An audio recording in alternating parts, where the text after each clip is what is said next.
Part 3. Total Awareness is Paranoia. Tuesday, March 15th, +1 NE. Chapter 4. Post-offer shock syndrome. Brad's warning replayed inside Marcus's mind as he stood outside the lab, reflecting on the last half hour. Subsumption sounded great, but Brad was insistent about taking time to consider the choice. Marcus began his mental pros and cons list, but his stomach groaned, demanding attention. He hadn't eaten yet today. This afternoon he'd attend a symposium on Rome that marked the Ides of March, having been one of the lucky students to win a lottery seat to the blockbuster event. Since that was hours away, Marcus headed home for food, and the inevitable confrontation with Jordan about Brad's offer to start selection. Jordan was loyal. He'd broken his father's heart by passing on legacy admission to Stanford after Marcus's last-minute acceptance to the University of Utah. Though not blood-related, they were brothers in every other way. Fate brought them together when Marcus's family moved to the mountain town of Sundance, where Jordan was living a rich kid lifestyle, surrounded by material abundance but suffering a scarcity of supervision and emotional support. Jordan's parents were bound to their careers by golden chains, so he finally found the home he wished for with Marcus's family. Jordan was a few inches shorter than Marcus, overweight from an excessive drinking habit, and had an abnormally thick beard for a 19-year-old. Tattoos of cartoonish bees covered his left forearm, along with the phrase, "Paranoia is total awareness," and he sported piercings in his ears and left eyebrow. He believed society peaked in the 1980s, and dressed like a character from the decade's seminal sci-fi movie Weird Science. To the rest of the world, Jordan was known as the EDM prodigy DJ B's Nuts, making him a bona fide celebrity on campus. He was a master of manipulation, a skill he paired with a passion for public speaking to spread Federation conspiracy theories. This was an echo effect of his childhood trauma, having spent most nights alone, listening to the paranormal-themed radio talk show Coast to Coast AM. Jordan funneled the public's distrust of the Federation into his Lyceum, an online group of armchair sleuths dedicated to exposing the alien race's true intentions. Individuals of all identities and intellectual abilities converged on the Lyceum to discuss theories ranging from historical alien visitation to manipulation of human genetics, lost civilizations like Atlantis, and stargates. The most popular theory, offered by Jordan himself, claimed the Federation was gathering data in anticipation of a global attack on humanity. Debates were vicious, protracted, and hilarious. Whenever The Onion ran out of new content, Marcus would visit Jordan's site and laugh at how people behave when given a modicum of anonymity. Marcus knew his friend was crazy, but wrote the behavior off as a consequence of Jordan's proclivity to constantly chemically alter his own consciousness. He accomplished this through a mix of cannabis and alcohol, but sometimes included mushrooms, MDMA, and DMT. He claimed to own the only surviving copy of Polybius, the mythical 1980s arcade game, which he'd purchased off the dark web for its supposed ties to the CIA's MK-Ultra program. Marcus only played the game once. The hallucination-inducing movements, colors, and sounds were too overwhelming. Jordan justified his perpetual mental modification as a fast pass to the flow state, the alleged source of his creativity, citing the same pattern in other famous writers, artists, and leaders. He learned his favorite mind-altering trick from surrealist painter Salvador Dali, who would fall asleep holding a large metal key above a plate on the floor. As he passed into the dream realm, he awoke to the clatter of the key striking the plate, and would then furiously create his art. Jordan built a similar system using biometric data to jolt him from bed, so he could make music, or muse about the threat of a Federation apocalypse. Marcus entered the side door of their house the same moment one of Jordan's randos ran past him, shoes in hand. She had jet-black hair and equally dark eyes. Bright red lips contrasted against her pale skin, and earlobes full of piercings complemented the rest of her almond-shaped face. A curvy body hid beneath the oversized acid-wash denim jacket she was wearing. Jordan was sitting at the kitchen counter and forced words through a mouthful of food. "Welcome home, bro." Was that Bonnie from Fact? That girl is straight up wild. We did this whole Bonnie and Clyde role-playing thing. She should get an Oscar, that's all I'm saying. But yes, she's in the brainwashing class with us. How was it this morning? We decided to have a dual Cerebrate session instead. Milk dribbled from the sides of his mouth as he grinned. You hungry? That looks like you're eating a bowl of Oreos. Plus, heavy cream. The breakfast of champions. I'll pass. Class was good. We talked about the Confederation. That's some Project Bluebeam bullshit, Jordan growled, referencing the cornerstone upon which his Federation conspiracies were built. And you're our Surge Monast. When will the earthquake start? I want to get that in my calendar. Laugh all you want, dude. The holographic shit show started the second the Federation showed up. Do you need me to get an updated body count for you? Mark my words, tech is the gateway for their telepathic communication. How do you not see these parallels? Personally, I'm excited about the rapture of when we'll all get lifted into the sky. That's on deck, right? Jordan turned his focus to scraping the bottom of his bowl. So, where have you been? Class ended an hour ago. I was at Carlson Hall. Jordan, still chewing, stood up and moved closer to Marcus. What? I was at the Federation lab interviewing for selection into their research cohort. Wow.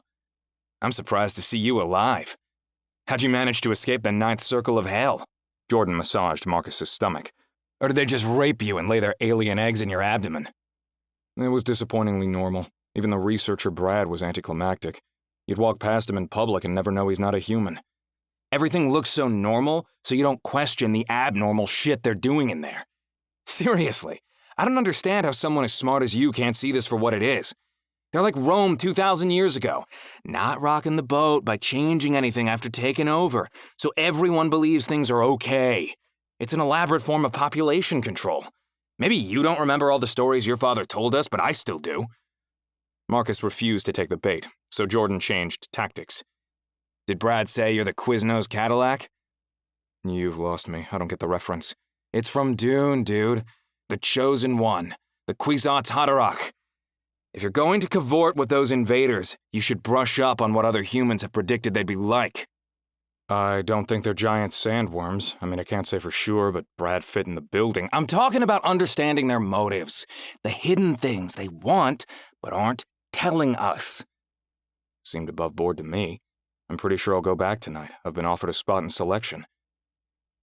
Marcus forced a moment of silence as he forged through the confines of their fridge. The small space smelt of rotting produce. When he re-emerged, Jordan was right next to him. I think you're making the single biggest mistake of your life if you go back there. You'll regret this, I promise. Why do you think they pay people so much with something you can't get anywhere else in the world? Don't do the rhetorical question thing. Out with it. We both know you're going to say it anyway.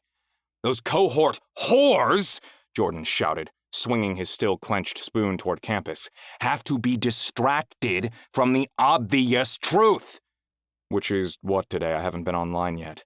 The same thing it was yesterday, and the day before, and the day before that. They're supplying intimate knowledge of how we work so the Federation can destroy us with the least effort. Brad didn't look like a conqueror to me. They're bigger, stronger, and faster. They can't be stopped. We've already been conquered, Marcus. Now it's a matter of what they choose to do with us. And you want to be a part of that? Why? What could you possibly get out of this? It's not like you need the money. Only someone with such intimate knowledge was capable of a comment that hurtful, Marcus thought. I want to do my part to protect humanity from the Confederation. I'm doing this for all of us, even for you. Thank you, Jesus, Jordan cackled. You'll have to keep secrets from me. This won't be like middle school when you stole that guitar from music class. This time, if you talk, you'll put everyone in danger. Jordan was referring to the Lyceum's theory about an enforced code of silence, an omerta among cohort members, since none had talked to the press and no one knew their real identities. Do you think you can keep a secret like that from me? Jordan whimpered, like you don't have any secrets of your own. False equivalency. Don't bring me into this. It's about the choices you're making right now. You have no idea what really happens in that lab. And when you find out, you won't be able to tell me. That's not true. Brad said I could tell whoever I want. I just need to be selective about it. I will have to expose you. You know that, right? No, you won't, Marcus said confidently. You're talking from a place of anger. What about Diana? Have you told her yet? Jordan obsessively stroked his beard. Marcus hesitated with an answer. Right. Above board my ass. You didn't tell either of us because you're lying to yourself. Thanks for the free therapy, Marcus mocked. You have to tell her. You owe it to her. And she won't react well to this.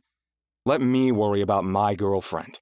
You're inventing problems based purely on assumptions. What the fuck does that mean? Asked Jordan. You still haven't explained why the Federation, with the infinite power you say they have, hasn't destroyed or enslaved us, Marcus clarified. Yet! Right. Yet. Tech is their version of a scouting party. Look at its acronym. Telekinetic Electromagnetic Capture?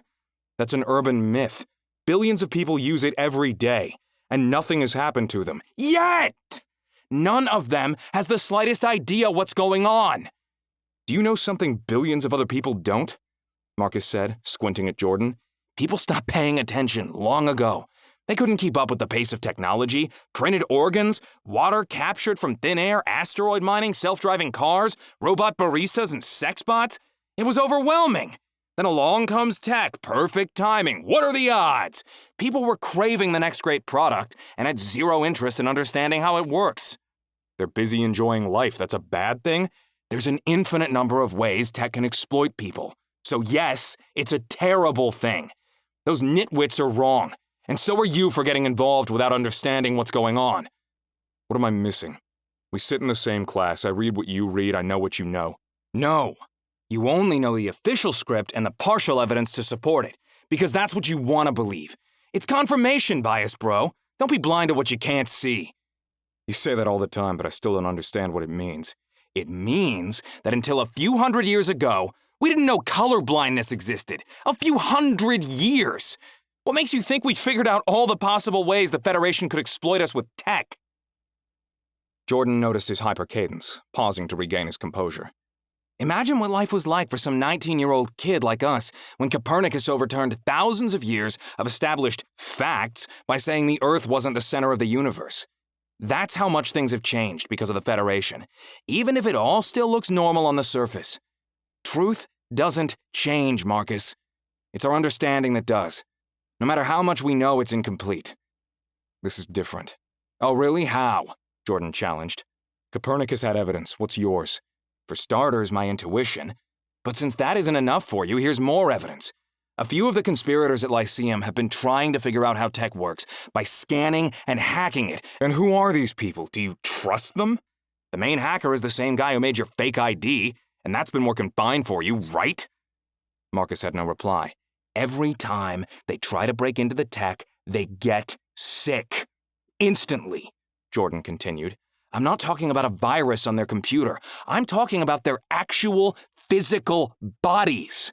They don't have to be using tech when it happens. It doesn't even matter if they're on the other side of the planet from the device. The instant they start, they feel physically ill, and the second they stop, it ends. How is that possible? Do you remember hearing anything about this from Bill? I don't. So no, you don't know the truth, or everything I know, which is why you're blind to the fact that you're walking into a lion's den by getting this close to the Federation, and even if you don't mean to, dude, you're showing them how to destroy us! It was an impressive speech, but Marcus was unmoved. Sensing his attempt had failed, Jordan reverted to reverse psychology. Okay, whatever. I've said my piece. You can't say someone didn't warn you. If you want to be the Federation's hammer against humanity, that's your choice. But I think you're fucking retarded for it. Now, if you'll excuse me, I need some rest. I pulled an all-nighter. Jordan strutted defiantly across the kitchen and descended to his basement sanctuary. He'd get high, bathe himself in his music, and troll online about the impending doom. When it was clear this attempt had failed, he'd move to other tactics, all of them ultimately ending with an apology and reconciliation. Jordan would never give up on his brother.